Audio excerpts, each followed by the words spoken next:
बहुत पुरानी बात है। एक खूबसूरत सल्तनत थी जिसका नाम गुलिस्तान ए आलम था।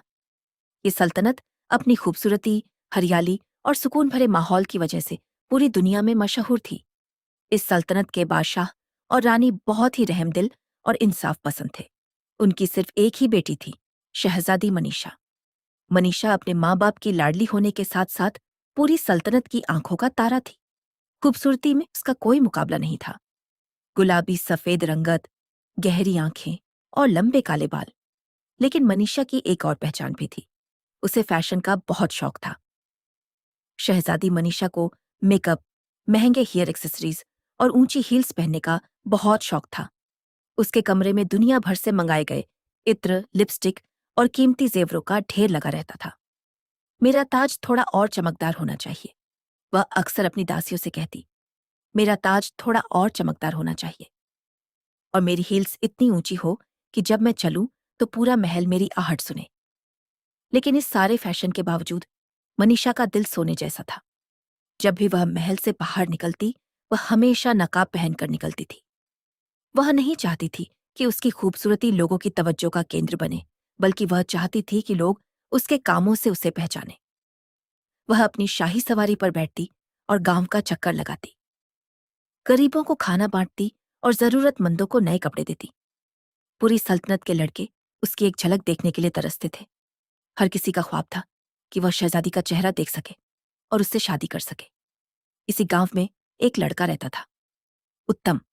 उत्तम गरीब जरूर था, लेकिन वह बहुत ही हैंडसम और समझदार था।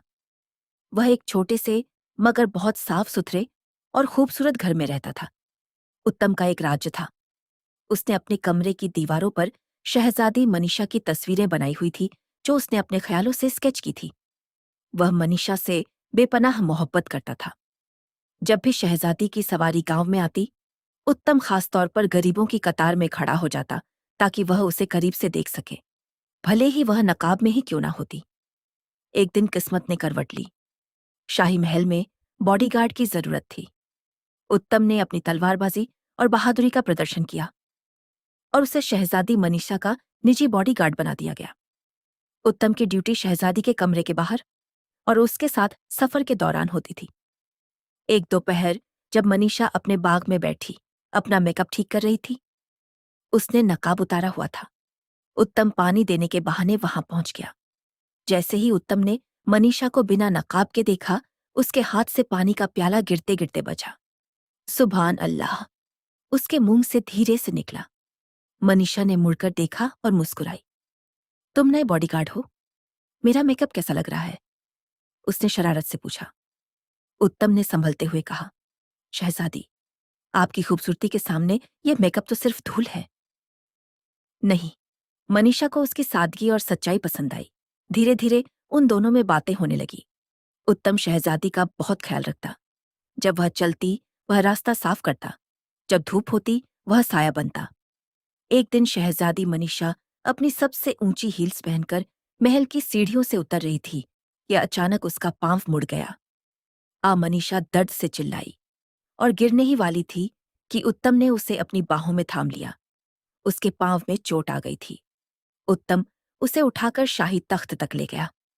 हकीम को बुलाया गया, लेकिन उत्तम ने खुद अपने हाथों से ठंडा पानी लिया और शहजादी के नाजुक पांव पर मरहम लगाने लगा। मनीषा ने कहा, उत्तम, तुम ये क्यों कर रहे हो?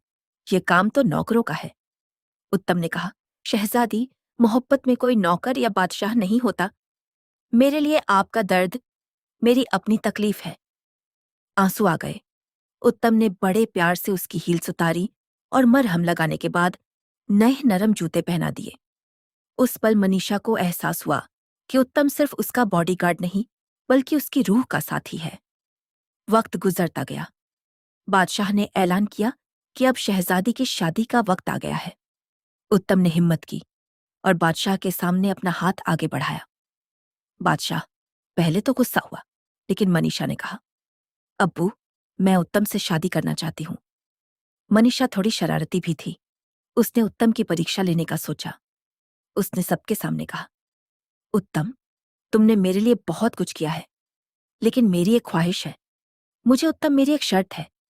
मुझे बचपन से पर्पल हॉर्स चाहिए। अगर तुम पर्पल हॉर्स लाओगे तभी शादी होगी। दरबार में खामोशी छा गई। सब जानते थे कि बैंगनी घोड़ा तो दुनिया में होता ही नहीं।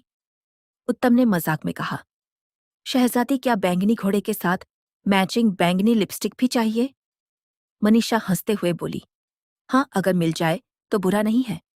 मायूस नहीं हुआ। वह महीनों तक जंगल जंगल भटकता रहा। उसने हर जगह ढूंढा, मगर बैंगनी घोड़ा कहीं नहीं मिला। लोग उस पर हंसते थे। आखिरकार उत्तम ने अपनी अक्ल का इस्तेमाल किया। वह एक पुराने हकीम के पास गया, जो प्राकृतिक रंग बनाने में माहिर था। उत्तम ने दुर्लभ फूलों का रस इकट्ठा किया, जिसका रंग गहरा बैंगनी था। उसने सल्तनत का सबसे ताकतवर और खूबसूरत सफेद घोड़ा लिया। उसने दिन रात मेहनत करके उस घोड़े को उस खास रस से नहलाया। उसने घोड़े की अयाल में चांदी के तार बांधे और उसे एक बैंगनी हेयर एक्सेसरीज से सजाया। तय दिन पर उत्तम महल के दरवाजे पर पहुंचा। सबकी आंखें फटी की फटी रह गईं। एक बेहद शानदार, चमकता हुआ बैंगनी घोड़ा वहां खड़ा था। वह इतना खूबसूरत लग रहा था जैसे किसी परियों की कहानी से निकल कर आया हो। मनीषा महल से बाहर आई। वह उत्तम की मेहनत और उसके जुनून को देखकर हैरान रह गई।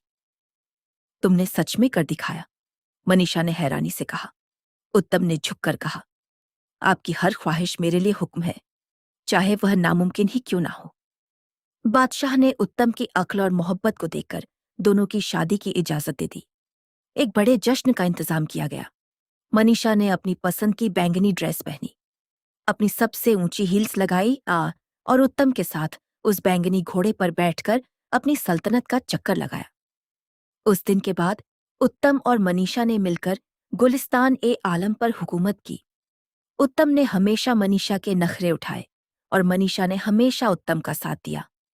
दोनों ने मिलकर गरीबों की मदद जारी रखी और उनकी कहानी सदियों तक याद रखी।